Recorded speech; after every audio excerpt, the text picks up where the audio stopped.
Inscription des Bouches-du-Rhône. Le président du groupe France Insoumise à l'Assemblée nationale, Jean-Luc Mélenchon, s'installe dans le studio 221 de la Maison de la Radio. Bonjour Jean-Luc Mélenchon. Bonjour. Et bienvenue, un an qu'Emmanuel Macron est en l'Élysée, un an aussi donc que vous êtes dans l'opposition. Premier opposant Emmanuel Macron, est-ce que ça vous définit bien ? Non, parce que c'est un peu limité. Non, je ne me vois pas surtout comme ça. Je m'oppose à lui, mais au monde qu'il porte. Et moi, je porte un autre monde, le projet d'un autre monde. S'opposer en soi, ça n'a pas trop de sens. Ce qui a du sens, c'est on s'oppose pourquoi et pourquoi faire. Mais pourquoi pas, je veux bien, quelqu'un a inventé ce podium, alors pour une fois qu'on est premier quelque part, allons-y, quoi. Donc vous pouvez le revendiquer. On va y venir justement à votre stratégie dans l'opposition, à ce projet que vous portez. Mais quel est d'abord le fait qui vous a marqué cette semaine, Jean-Luc Mélenchon ? La petite vidéo où on voit le chef de l'État dire on dépense un pognon fou pour les pauvres, et les gens s'en sortent pas, parce qu'il faut prendre toute la phrase, hein. D'abord, il trouve que c'est un pognon fou. Je trouve ça incroyable pour quelqu'un qui a fait cadeau de plus de 10 milliards aux plus riches dans ce pays. Avec vous connaissez tout ça, la suppression de l'impôt sur la fortune, tout ça. Et puis après, il y a aussi le reste de la phrase qui m'intéresse. Il dit, alors il trouve que c'est trop, moi je trouve pas, c'est même pas 1% du PIB. Et puis après, le reste de la phrase, il dit, et ils s'en sortent pas, ils sont quand même gonflés. Qu'est-ce qu'ils font avec cet argent ? Les gens sont quand même pauvres. Non, mais les gens ne peuvent pas s'en sortir parce qu'ils reçoivent du secours. Ils s'en sortent parce qu'il y a du boulot, parce qu'ils peuvent, ils sont pas responsables du chômage, ils sont pas responsables de leur misère. Donc cet homme, en parlant en une phrase, donne une vision du monde dans laquelle les pauvres sont responsables de leur pauvreté et du fait qu'ils y restent. Et que s'occuper d'eux, c'est vraiment... C'est plutôt le système qui est critique, M. Mélenchon. Il dit qu'effectivement, au-delà de la polémique sur le propos lui-même, il y a une inefficacité du système qui fait qu'effectivement, les plus défavorisés le restent en dépit de l'argent dépensé. Il dit qu'il faut dépenser mieux, pas forcément plus. Oui, ça c'est le genre de phrase qu'il est toujours possible de faire. Il faut dépenser... Ça remonte à très loin. Je crois qu'à peu près tous les régimes font ça. Même Lénine a fait moins mais mieux. Hein. Tout le monde fait ça. Mais ça ne veut rien dire. Là, nous parlons de gens qui sont dans des difficultés terribles de l'existence. Le simple fait de survivre est déjà une occupation à plein temps.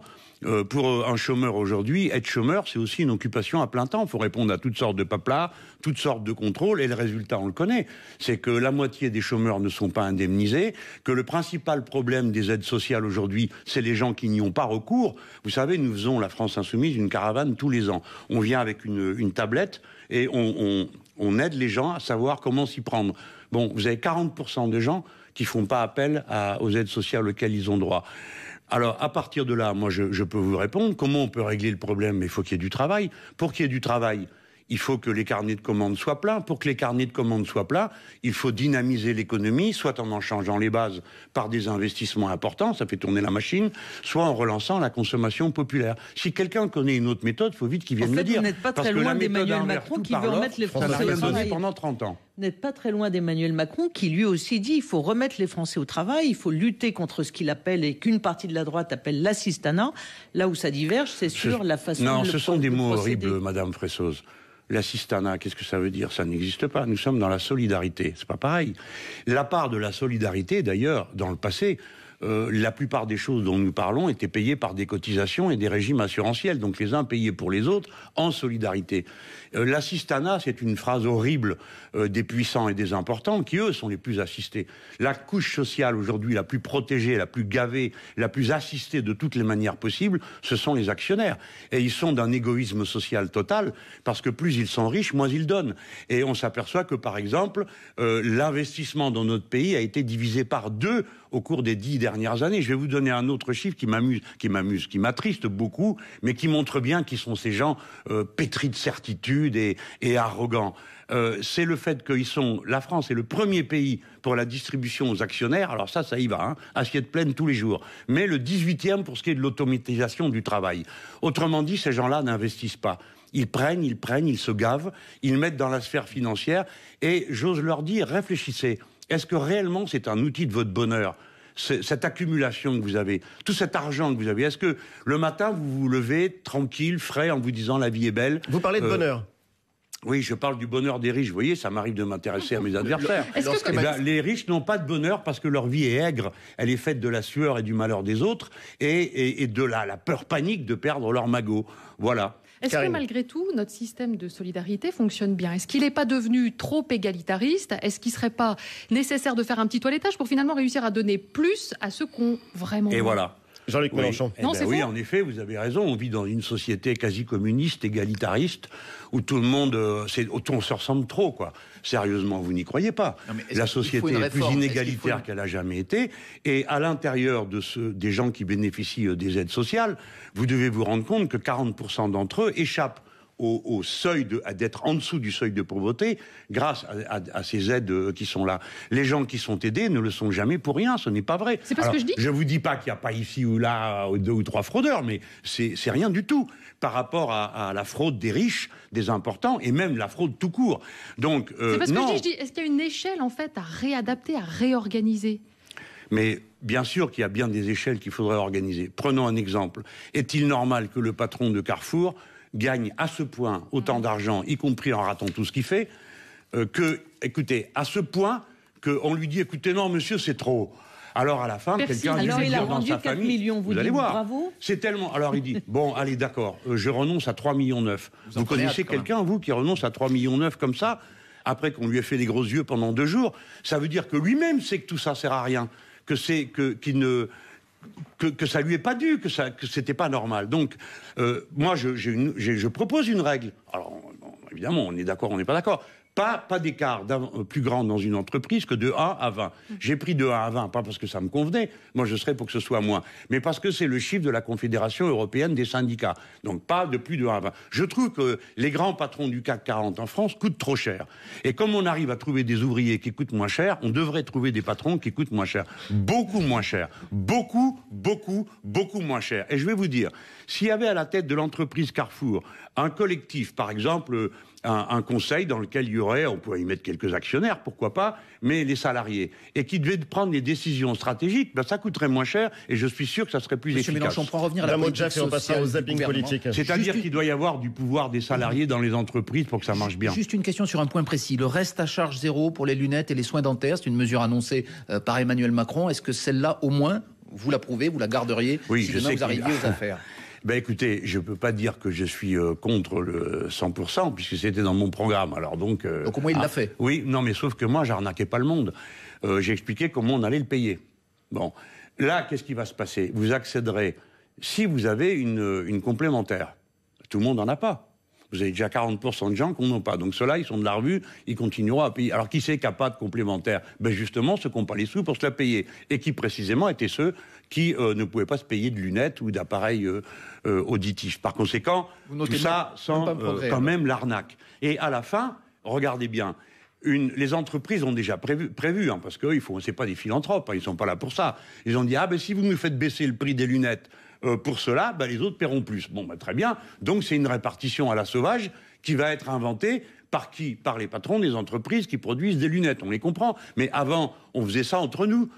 Et on pourrait le faire entre nous. C'est-à-dire qu'on pourrait gérer la santé par un organisme collectif. Et on a inventé un truc qui s'appelle la sécurité sociale. Donc moi, je propose que les mutuelles soient réintégrées dans la sécurité sociale. Parce que les mutuelles, ça coûte cher, les frais de gestion. Tout le monde comprend que ça coûte cher.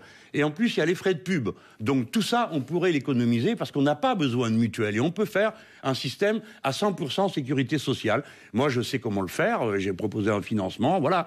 Alors lui, il dit on va rembourser les lunettes. Quand vous regardez, primo, c'est pas toutes. Segundo, c'est un certain type de verre. Et puis à la fin, ça sera en 2000, je sais pas combien, pas tout de suite. Par contre, pour ce qui est de supprimer l'impôt sur la fortune, ça c'était tout de suite, ça pouvait pas attendre. Dès qu'on y arrivait, on a commencé par ça. Donc, voilà, alors, ils ont dû se mettre à 10 communicants là-bas à l'Élysée. Quelqu'un a dit, qu'est-ce qu'on pourrait bien trouver pour faire social? Non, il avait C'était dans son programme. C'était dans son programme. C'était dans son programme. Donc, c'est pas une affaire de communicants, là, pour le coup. Mais s'il va faire tout ce qu'il y a dans le programme, mes amis, on peut avoir peur. Jean-Luc Mélenchon est l'invité de Questions Politiques ce dimanche. Tout de suite, la semaine de Laurence Perron. Au sommaire ce matin, l'Italie de Matteo Salvini qui prend ses premières mesures anti-migrants. Un navire d'une ONG française interdit d'accueil. Plus de 600 personnes à bord, dont 123 mineurs ont été refoulés. Una mattina mi son svegliato, oh bella ciao, bella ciao, bella ciao, ciao, ciao. On est lundi matin, le jour de l'amitié enfin consommée entre Donald et Kim en Corée, juste après le sommet du G7, avorté en un tweet par le président américain. Mais là, il s'agit d'humanité foulée aux pieds. En Europe, c'est à vomir. Citation d'un député macroniste. Les Corses proposent leur port, l'exécutif se tait, jusqu'à ces mots du porte-parole Benjamin Griveaux. Dans cette crise, il y a là la preuve d'une forme de cynisme et d'une part d'irresponsabilité du gouvernement italien face à cette situation humanitaire dramatique. De l'autre côté des Alpes, Matteo Salvini, l'ultra-droitier ministre de l'Intérieur, s'étrangle. Notre histoire de générosité, de solidarité et de volontariat ne mérite pas d'être apostrophée ainsi par des membres du gouvernement français, dont j'espère qu'ils présenteront des excuses officielles dans les plus brefs délais.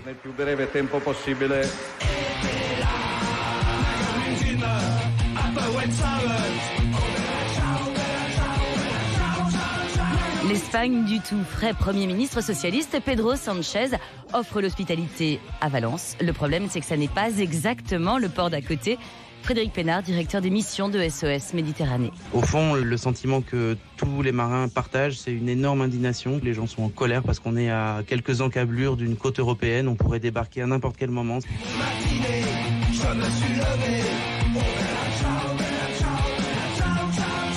À l'Assemblée nationale, chahut de la réunion de la République en marche, Sonia Crimi, députée de la Manche, indignée.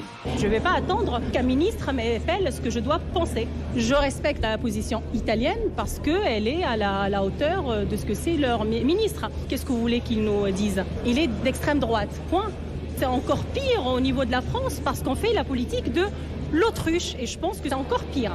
Au Palais, on prépare la grande opération du lendemain, celle qui doit permettre de faire bouger la jambe gauche du président.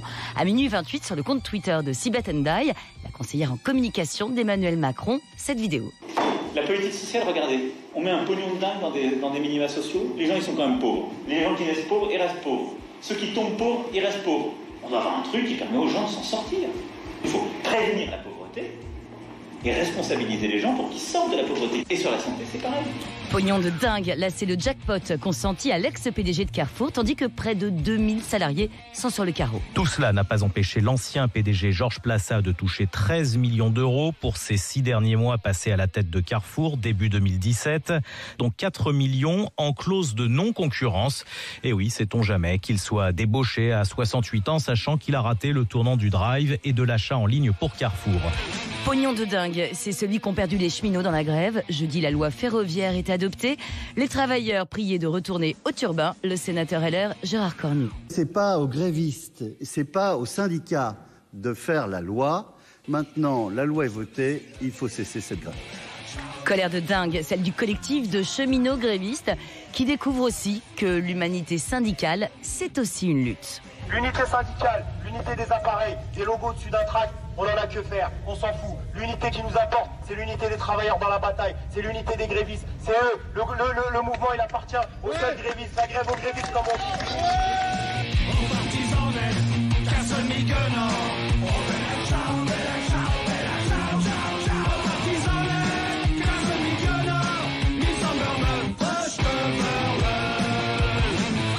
Merci Laurence. Avant de revenir à l'actualité, il y a une bande-son des luttes et des combats politiques. Ça vous étonne que Bella Ciao redevienne un tube, Jean-Luc Mélenchon? Je trouve ça sympa, c'est une belle chanson communiste italienne. Il y a des gens qui croient que c'est juste le générique de Casa de Papel sur Netflix. Oui. Mais c'est étonnant. Je l'ai vu, il est génial, hein, le feuilleton. Non, là, je vais profiter du moment pour adresser un immense merci, un salut d'honneur à Francis Viala et toute l'équipe de SOS Méditerranée pour leur dire que les Français sont fiers d'eux. Parce que ce qu'ils ont fait, c'est beau, c'est grand. Et je sais que ça doit être... il me l'a raconté une fois, Viala. C'est terrible, quoi, de voir ça. Et j'ai la honte de penser qu'on a pu abandonner ces pauvres gens. Je me fiche du reste, je vois que ça. Ces pauvres gens abandonnés en mer comme ça et ballottés entre 3 pays qui se disputent. Et pour finir, c'est les Espagnols qui les accueillent. Je signale que l'Assemblée de Corse avait fait la proposition de les accueillir, ce qui est à l'honneur de cette Assemblée et de ses dirigeants. Mais est-ce que vous comprenez l'attitude du gouvernement français dans cette affaire? Est-ce que vous comprenez l'indifférence, le cynisme, Une politique qui se déclare et qui s'applique clairement, on ferme les murs. Le dossier de cet immense exil forcé qu'est l'immigration, parce qu'il ne faut jamais oublier que ça, hein. C'est un exil forcé, les gens ne partent pas la fleur au fusil, tout contents de s'en aller. Hein. Il est complexe, et je veux bien en parler, mais il y a un moment où la complexité s'arrête devant le devoir d'humanité. Ça veut dire que la France aurait dû accueillir le Premier ministre ou président, M. Mélenchon. On ne laisse pas périr en mer, on ne laisse pas des femmes, des enfants, des jeunes gens mourir. Non, on ne le fait pas. Et accueillir, les deux. Mais qu'est-ce que vous voulez faire d'autre? Je vous pose la question. Je ne cesse de vous dire depuis maintenant 3 ans, la vraie bonne manière de faire, c'est de faire que les gens ne partent pas. Donc demandez-vous que faire pour qu'ils ne partent pas. Macron, tous ces gens ne sont pas des inconnus. On sait de quel pays ils partent. Donc voyons dans ces pays ce qu'il faut faire pour qu'ils ne partent pas. Et une fois qu'ils sont en route, vous n'avez pas d'autre choix, à part la cruauté absolue et totale qui consiste à les rejeter à la mer, comme vient de le faire le gouvernement d'extrême droite italien. Hein, ou de faire le bon bourgeois qui regarde ailleurs, comme fait le président de la République française, en attendant que tout ça se règle tout seul. Vous n'avez pas d'autre choix que de secourir les gens. On peut fonder une politique migratoire sur l'hospitalité. C'est une question que je vous pose parce que... Mais c'est pas la question du traitement des gens qui sont réfugiés en mer n'est pas une question migratoire. C'est une question d'humanité, c'est pas la même question. Si vous mélangez tout, ça va pas le faire. Si par exemple vous descendez tout à l'heure en sortant de la maison de la radio et que vous avez quelqu'un qui titube et qui tombe et que vous vous dites d'abord je vais regarder si c'est un immigré ou sinon et comment je pourrais le savoir, et dans ce cas-là je l'aiderai parce que sinon ça va faire un appel d'air.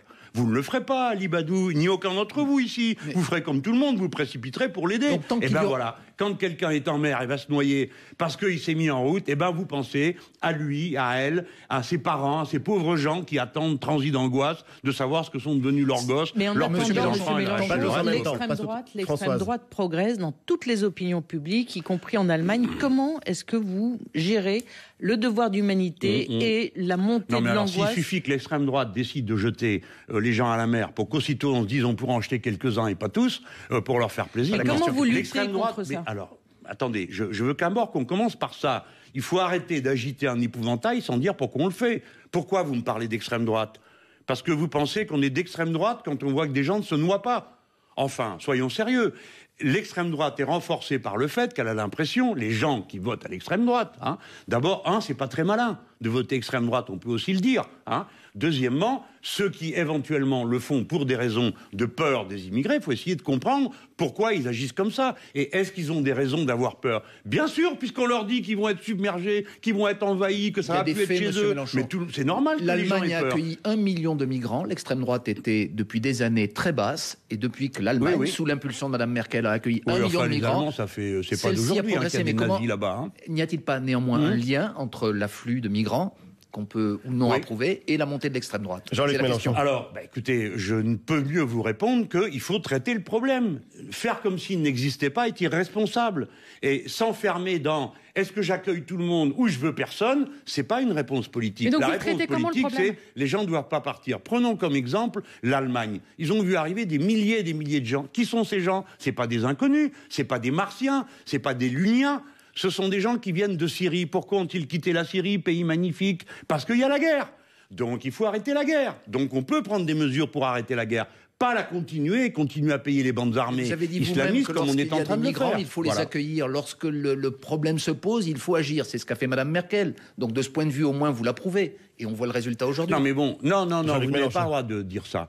Vous n'avez pas le droit de dire que comme elle a accueilli, pour plein de raisons qu'on ne va pas évoquer ici, l'immigration syrienne, je veux dire, elle a fait une bonne affaire, hein, parce que ceux qui arrivaient là, c'est des gens formés, éduqués, qui ont appris en un temps record à s'insérer, c'est des médecins, des ingénieurs et le reste. Pour les Allemands, qui sont une population vieillissante, c'est une affaire en or, hein, cette immigration. Il faudrait peut-être arrêter de raconter des salades sur les gens qui arrivent. Ce sont des gens courageux, dévoués, qui se sont mis au boulot aussitôt. Bon, mais c'est pas juste de dire Parce qu'ils sont entrés, alors ça a donné le vote d'extrême droite. Parce qu'en Allemagne, le terreau de l'extrême droite a toujours été fertile.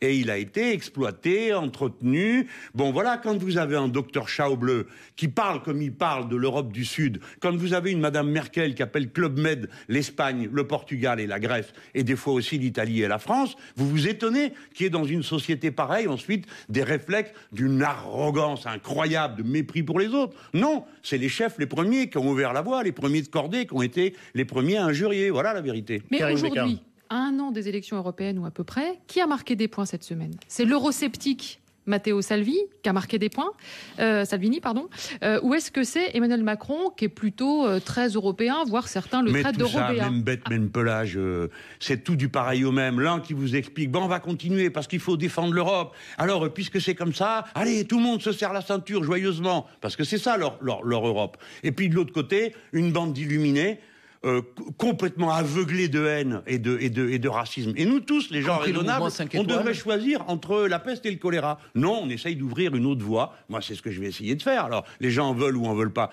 C'est pas la première fois que mon camp perd une grande bataille. Hein. La dernière fois, ça a donné une guerre mondiale. Ben, les gens, si vous en voulez une autre, recommencez. Oui. Soutenez les Ukrainiens qui sont des nazis. Soutenez votre fichu modèle européen qui jette tout le monde dans les votes d'extrême droite. Et puis, à la fin, vote d'extrême droite. Et puis, vous aurez à nouveau une guerre. Mais c'est l'histoire, ça, les amis.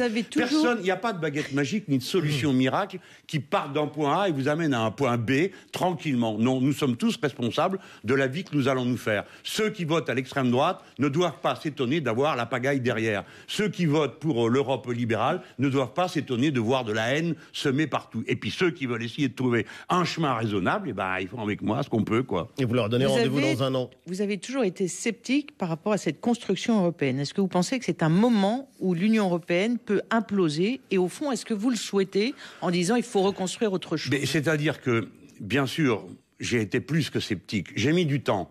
Parce qu'au départ, j'ai réellement, sérieusement adhéré à la formule. J'ai réellement cru qu'on pouvait y arriver.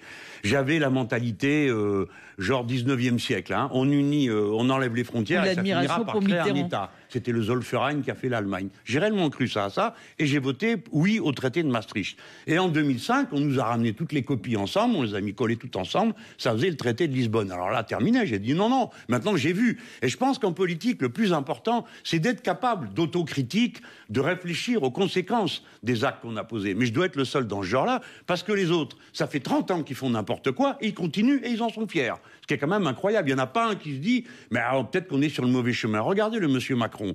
Qu'est-ce qu'il propose? Les formules complètement creuses que les socialistes avaient proposées avant. Alors, un Parlement européen, il y en a déjà un, ça fera 2. Un budget pour l'Europe, il y en a déjà un, ça en fera 2. Etc., etc. Et tout ça, il appelle à réformer l'Europe. Mais est-ce qu'il comprend que c'est pas le sujet? C'est pas le sujet. Le sujet, c'est l'harmonisation sociale, c'est l'harmonisation fiscale, c'est le fait qu'on crée des frontières à l'extérieur de l'Europe et qu'on fasse du protectionnisme solidaire, qu'on arrête d'être collé avec les Américains dans toutes les guerres. Voilà, c'est ça le sujet. Il ne le comprend pas. Donc, ça finira mal. Alors, est-ce que Madame Fressoz, à partir de là, je souhaite que ça finisse mal? Mais non. Dans ce que je raconte, moi, en permanence, si on m'écoute avec soin, il y a quelque chose de central, et j'ai pas peur de le dire, c'est la nation française. Son poids, son rôle, sa capacité à proposer des choses. Oui, voilà, c'est là. Donc je ne souhaite pas la pagaille en Europe. Je souhaite qu'on écoute les Français. Et les Français ont quelque chose à dire. Ce mode de vie à l'allemande ne nous mène nulle part. C'est un mode de vie pour les vieux qui ont des rentes, qui ont besoin d'un euro très fort pour pouvoir acheter tout ce qu'ils veulent, et de salaires bien bas pour que ça fasse des dividendes pour se payer les retraites par capitalisation. Ce modèle-là est mort. Alors bien sûr, les Allemands ont réussi. Ils ont annexé quasiment tout leur hinterland, à commencer d'abord par l'Allemagne de l'Est. Il n'y a plus une usine tchèque en Tchéquie, tout est allemand. Ça, c'est très réussi. Donc et on maintenant, va le chômage. Attendez, Madame Merkel est le premier adversaire de la construction européenne. Elle et les gouvernements de droite allemands. Aujourd'hui, les Allemands font plus de commerce avec la Chine qu'avec la France et avec les autres pays européens. Donc l'Allemagne est juste au point où elle peut s'émanciper de l'Union européenne parce qu'elle n'en a plus besoin. Voilà la vérité. Et si vous ne regardez pas et vous ne comprenez pas que l'histoire est faite de volonté de puissance et que les Allemands, les gouvernements allemands de droite n'ont jamais cessé un seul jour d'être animés par la volonté de puissance et le mépris de leurs voisins, alors vous ne comprenez pas l'histoire européenne. C'est la tradition, Jean-Luc Mélenchon. Votre portrait, il est signé Karine Bécard. Jean-Luc Mélenchon, si je dois résumer votre première année passée à l'Assemblée, parce que l'ancien sénateur de l'Essonne n'avait encore jamais été élu député, bref, si je dois résumer votre première année à l'Assemblée, je dirais que tous vos combats, certes, n'ont pas été gagnés, loin de là, mais en 12 mois, vous n'avez pas tout perdu non plus, parce que ce n'est pas vous. Non, ce n'est pas vous qui êtes arrivé deuxième à l'élection présidentielle. Donc, ce n'est pas vous, Jean-Luc Mélenchon, qui aurait dû devenir le premier opposant à Emmanuel Macron. Seulement, avec ce verbe haut et cette façon que vous avez d'être à l'attaque sur tous les fronts, vous avez su mécaniquement vous imposer et aujourd'hui, personne ne peut vous le contester. Belle revanche, en tout cas, pour le jeune trotskiste que vous avez été, qui a passé 32 ans à essayer d'exister au Parti socialiste et qui a été sacrément malin en prenant il y a 10 ans son propre destin en main. Le problème, c'est que ce titre d'opposant en chef, évidemment, ne vous suffit pas. À vous, l'ex-gamin de Tanger, expédié à 11 ans dans le pays de Caux et qui, sans s'y attendre, a été traité de bico. Vous restez un révolté, un insoumis, pas facile à réfréner, et vous étiez persuadé, Jean-Luc Mélenchon, de tout de suite pouvoir bousculer le président Macron. Sauf que cette vague humaine que vous avez plusieurs fois annoncée, qui devait commencer par défiler avant de tout emporter, cette vague-là, Jean-Luc Mélenchon n'a toujours pas déferlé. Sans doute parce que faire converger les luttes, comme vous dites, eh bien cela ne se décrète pas. Maintenant, au bout d'un an, votre difficulté, c'est comment continuer à promettre de tout renverser sans prendre le risque de lasser et sans finir par vous décrédibiliser. Peut-être en acceptant, comme là au printemps, d'agréger d'autres gens pour donner l'impression au moins d'étoffer votre mouvement. Donc c'est vrai, vous avez essayé, mais à 66 ans, Jean-Luc Mélenchon, vous n'avez pas changé. Quand vous êtes un peu trop entouré, très vite, vous vous sentez menacé. Jean-Luc Mélenchon. Vous vous sentez menacé. Menacé par ceux qui vous entourent de trop près, qui pourraient... Ah non, je me sens plutôt menacé par ceux qui ont essayé de m'assassiner. Ces types d'extrême droite là-bas de Marseille. Non, les gens, non, j'ai bien fait mon boulot, parce que là, il manque des choses dans votre portrait. Nous sommes passés du singulier Jean-Luc Mélenchon, candidat, et on disait il est tout seul. Maintenant, tout le monde voit les 17 membres de ce groupe, et je crois qu'il soulève plutôt de l'admiration. Il y a des magnifiques personnalités, et je suis maintenant certain que mon combat ne s'arrêtera pas avec moi. Il y en a même un dont on dit qu'il est votre rival. Tout le monde ne peut pas en dire autant. Hein. Bon, donc ça, c'est extrêmement réconfortant. Arrivent les élections européennes, encore une équipe qui va apparaître. Le groupe parlementaire est le plus amendant, le plus proposant de tous les groupes, le plus présent. Le mouvement La France Insoumise enregistre 1000 adhésions par mois. Il est présent partout. En ce moment, à cette heure, il y a une votation citoyenne à Toulouse-sur-l'Eau. Non. Alors, évidemment, nous n'avons pas conquis le pouvoir, mais enfin... Eh, madame, écoutez, on fait aussi bien qu'on peut. Ni arrêter la grève à la SNCF. Et j'estime que c'est très positif. Et d'ailleurs, la prochaine fois, c'est pour nous. Est-ce que vous avez des regrets ? Toujours. Dans cette année d'opposition ? Pas tant que ça, parce que finalement... Toujours, on a dans une vie, la mienne est longue, hein, j'ai donc vu beaucoup de choses. J'ai été confronté, j'ai vu deux mondes disparaître. Le monde de la période de la colonisation et puis le monde de Yalta. Ces deux univers ont disparu sous mes yeux. Alors, s'il y a quelqu'un qui peut vous parler de la fragilité des constructions humaines, hein, ça va, je suis au courant. Alors, évidemment, on a des regrets ici, là, on aurait dû faire comme ci ou comme ça, mais bon... Je ne regrette pas d'avoir cru sérieusement que le mouvement socialiste et le programme commun pouvaient changer la vie. J'ai pas de regret. C'était ça qu'il fallait faire, qui était utile. J'ai pas de regret d'avoir été enfant de cœur à 9 ans, parce que ça m'a appris beaucoup de choses. Mais dans cette année passée dans l'opposition... Et des années passées dans le trotskisme, 3... J'ai une dette et une reconnaissance pour toujours avec eux, parce qu'ils ont mis de l'ordre dans ma tête. Et ils m'ont aidé. Alors là, sur l'année qui vient de s'écouler... Sur votre bilan. Mais ça, alors, attendez, tout va bien. Monsieur Mélenchon. Non, là, c'est un succès extraordinaire, parce que non seulement il y a ce que je viens de vous dire, mais surtout, si vous voulez bien vous rappeler, on a démarré, mais écrasé. Vous avez l'amabilité de me rappeler que c'était pas moi le deuxième, hein, c'était 4e. On démarre avec un groupe, on n'est que 17 alors qu'on aurait dû être bien plus, puisque grâce au Parti communiste, dans 45 cas, nous n'avons pas été présents au deuxième tour. Et ce groupe s'est imposé, il a été capable d'être dans l'Assemblée et dehors. Oui, mais vous n'avez rien arrêté. Attendez. La réforme SNCF, elle passe, les ordonnances travail, elles passent. Oui, mais ça, c'est la vie. Nous avons moins... Non, mais attendez, laissez-moi d'abord vous dire que nous ne sommes pas dans les logiques qui sont les vôtres. C'est-à-dire, notre but dans la vie, c'est pas de prendre une part de marché. Non, mais là, c'est pas une part de marché, c'est des réformes. Nous menons des luttes et nous avons pour nous la patience de l'histoire. Nos prédécesseurs nous ont appris cette patience. Les choses se font à leur rythme. Et comme nous sommes des démocrates, nous ne croyons pas aux coups de force, à la guérilla urbaine ou des choses de cette nature. Nous croyons aux élections. Donc on perd une élection, on attend la suivante en préparant les esprits, en participant aux luttes. Donc on l'a fait. Et surtout cette année a vu une évolution extraordinaire. Si vous voulez bien regarder qu'au point de départ, toute la bonne gauche officielle, la gauche comme on dit, me déteste. Ne veut pas me voir, ne me parle pas, me traite comme un extrémiste, comme un... Bon bref, on ne parle pas avec un gars comme moi, c'est bien connu. Par contre, Podemos, en Espagne, ça ils admirent, que la formule France Insoumise soit beaucoup plus avancée, la plus avancée du monde, qu'on vienne de tous les pays, regardez comment on s'y prend, comment on se fait, ça les intéresse pas. J'étais donc réputé, avec mon groupe, être tout seul.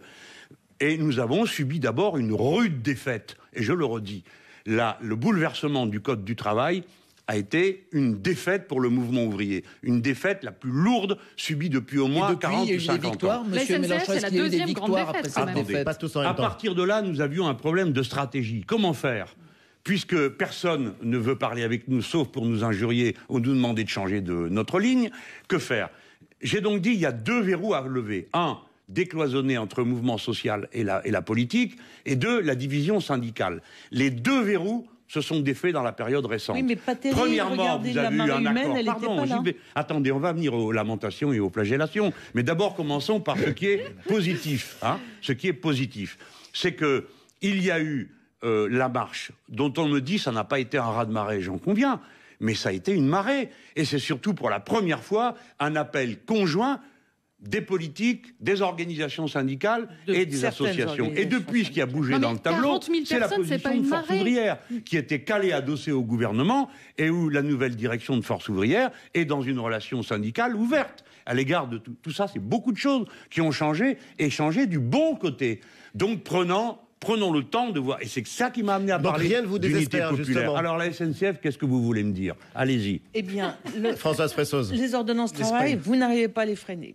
La réforme de la SNCF, elle passe, elle est votée, vous n'arrivez pas non plus à la freiner. Donc, est-ce que Macron n'a pas marqué le 2e point social en ce moment ? Je ne crois pas. Si c'était le cas, je le dirais. Je vous ai donné la preuve que j'étais capable de regarder en face une déconvenue. Je l'ai fait pour le Code du travail. Je ne le crois pas. Pourquoi ?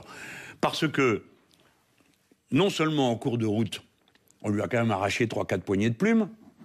Je vous rappelle que l'incessibilité des actions de la SNCF, c'est un amendement de la France Insoumise, rejeté avec horreur au premier tour, mais quand c'est revenu en passant par le Sénat, il a bien fallu qu'ils se le mangent. Bon, c'est pas une garantie totale, je préfère le dire.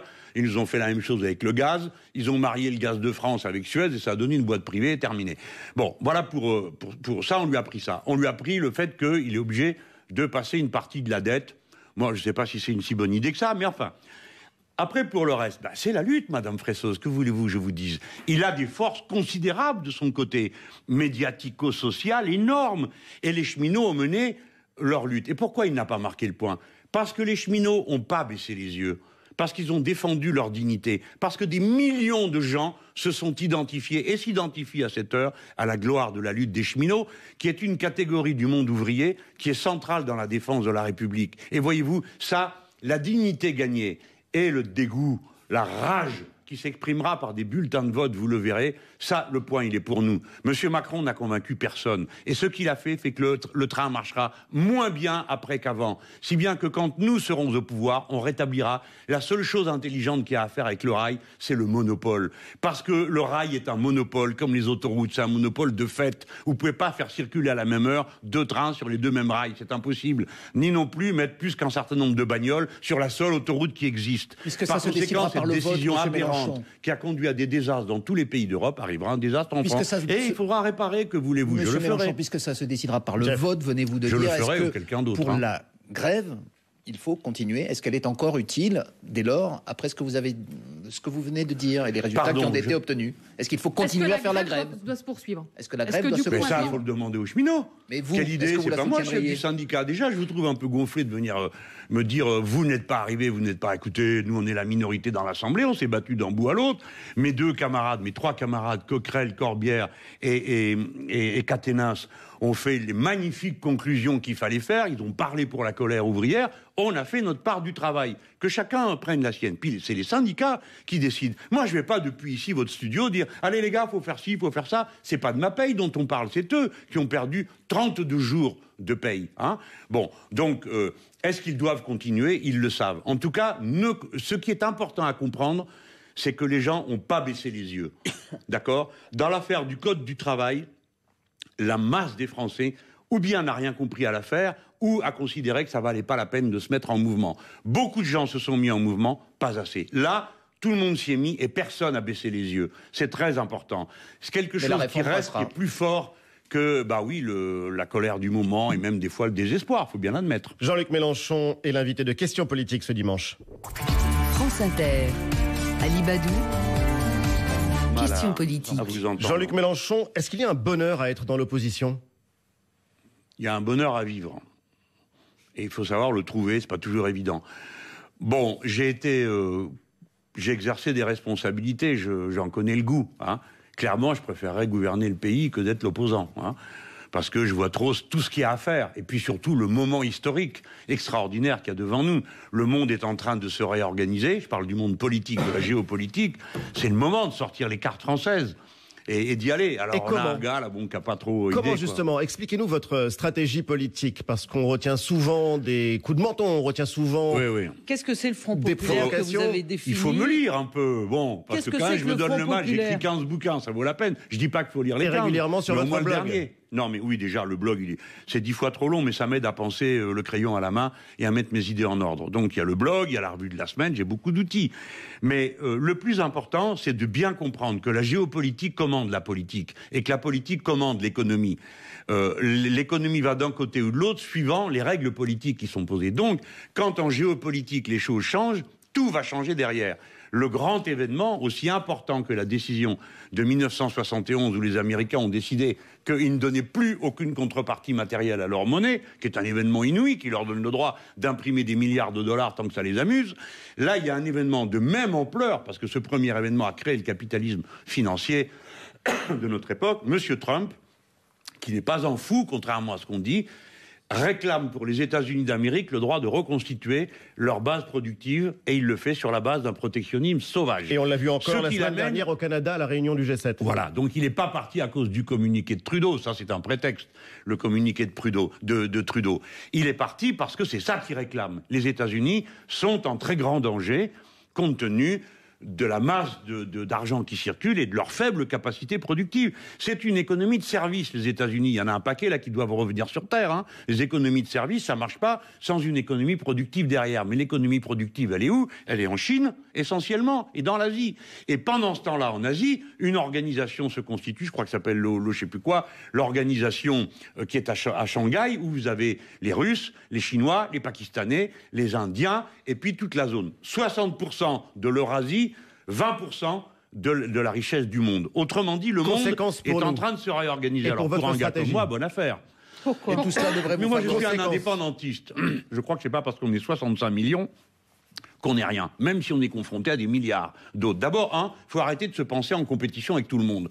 La coopération, ça existe aussi. Les Chinois sont pas des ennemis, les Russes sont pas des ennemis. Pourquoi avoir des ennemis, des adversaires partout? Se dire il faut faire plus, mieux que... Non, ça va, on s'organise, les uns savent faire une chose, les autres savent faire une autre. Ça s'appelle la coopération. Mais c'est vrai que vous désignez régulièrement des ennemis. Quand on vous entend, quand on entend vos discours, régulièrement vous désignez des ennemis. Dans le corps social, par exemple, au sein même du peuple français. Où ça, des ennemis? Ah oui, d'accord. Non, mais je parle des relations internationales.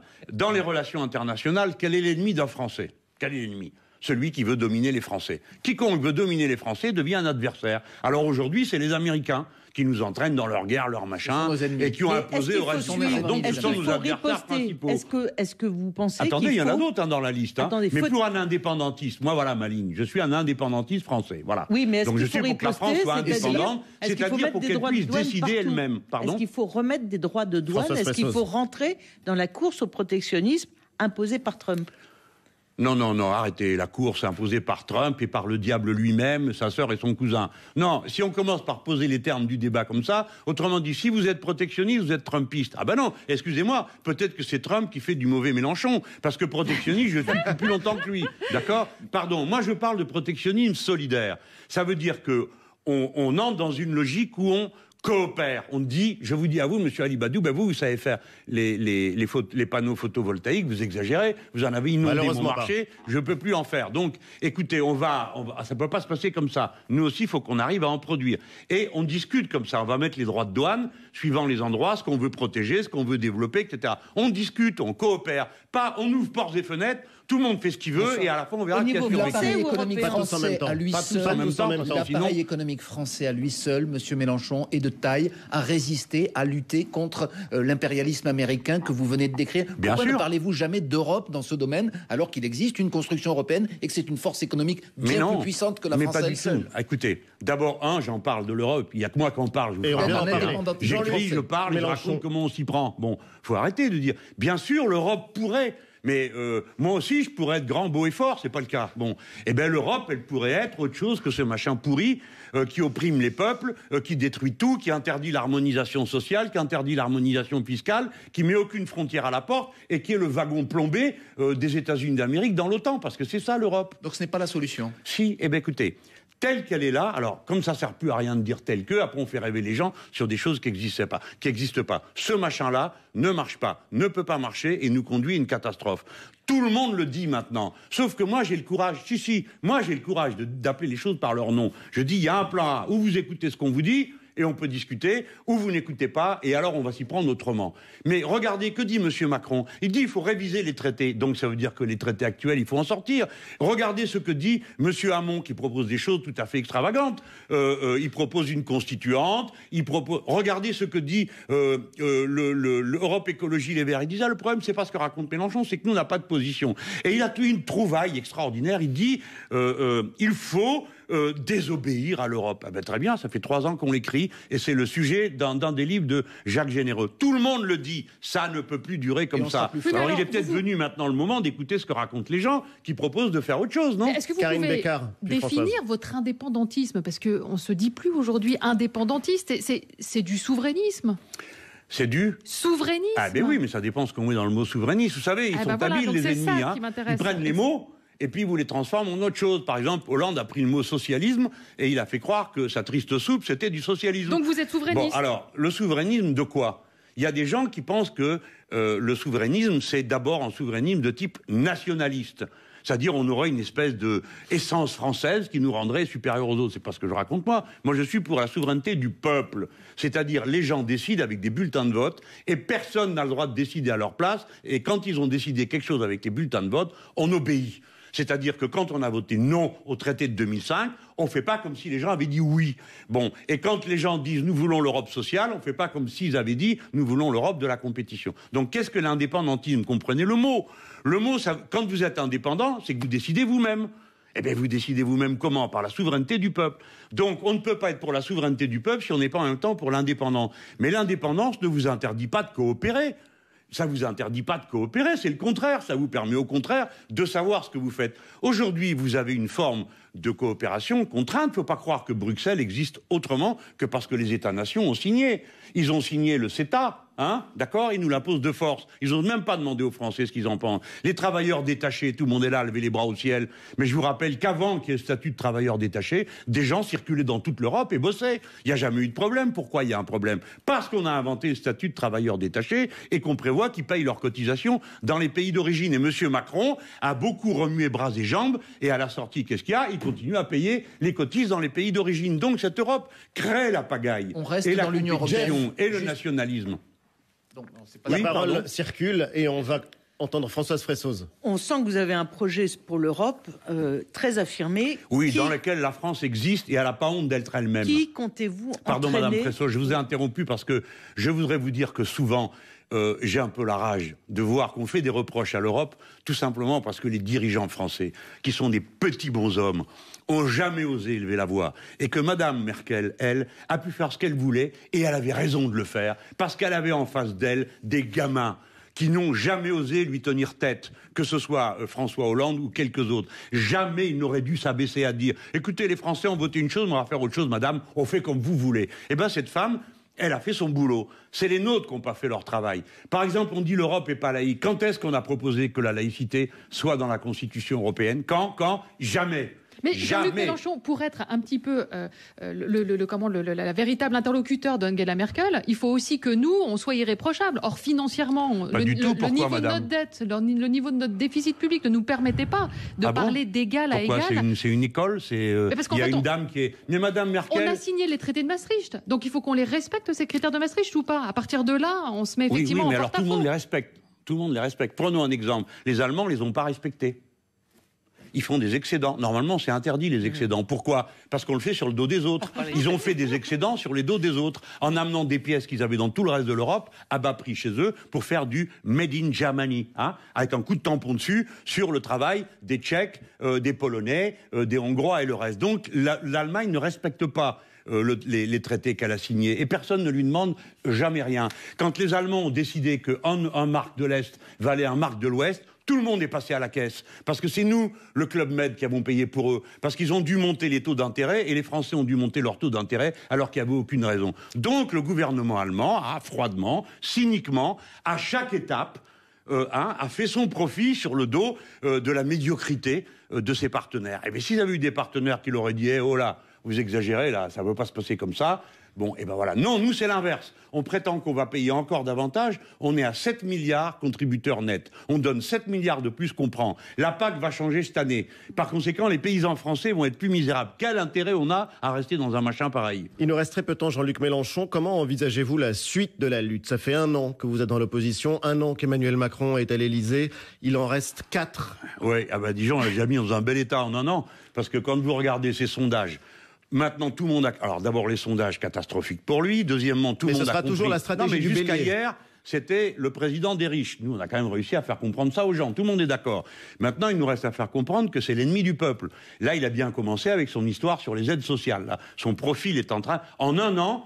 Tout le monde a compris que c'est un extrémiste qui est à la tête de l'État, un extrême libéral. Voilà. Donc moi, je suis contre les extrêmes, l'extrême droite, l'extrême libéral. Tout ça me paraît déraisonnable. Je pense qu'on peut gouverner ce pays autrement, en se préoccupant du bonheur des gens, de tenir nos devoirs à l'égard de la nature, des animaux. Voilà, des choses comme ça. Là, vous pouvez me rire au nez, mais à la fin, c'est moi qui aurai raison.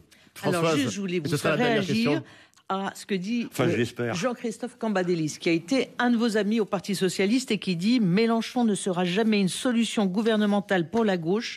Dans l'histoire, les gauches ne se sont jamais unies sur de la radicalité, toujours à partir d'une offre réformiste. » Jean-Luc Cambadélis. Jean-Christophe, pardon. Oui, Jean-Christophe Cambadélis. Et alors, qu'est-ce qu'il a, celui-là ? Au nom de quoi il est devenu un juge suprême ?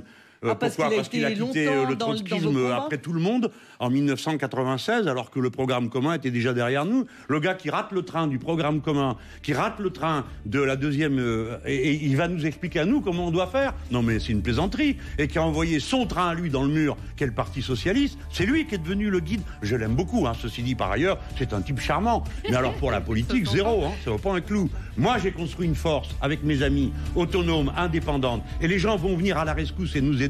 Et nous sommes en train de créer le mouvement du 21e siècle. C'est nous, c'est personne d'autre, pour le moment. Et je suis prêt à parler avec tout le monde. Mais ils veulent pas. Ils veulent à la condition que je tire mon chapeau religieusement devant eux en disant « Votre Majesté, les perdants sont devenus les gagnants et moi, je ferme ma grande bouche ainsi que celle de tous mes amis. » Voilà. Et bien ça n'aura pas lieu et vous le verrez aux européennes. Merci Jean-Luc Mélenchon et bon dimanche. Merci d'avoir été l'invité de Questions Politiques. Merci à tous les trois. Merci à Alexandre Gilardi d'avoir préparé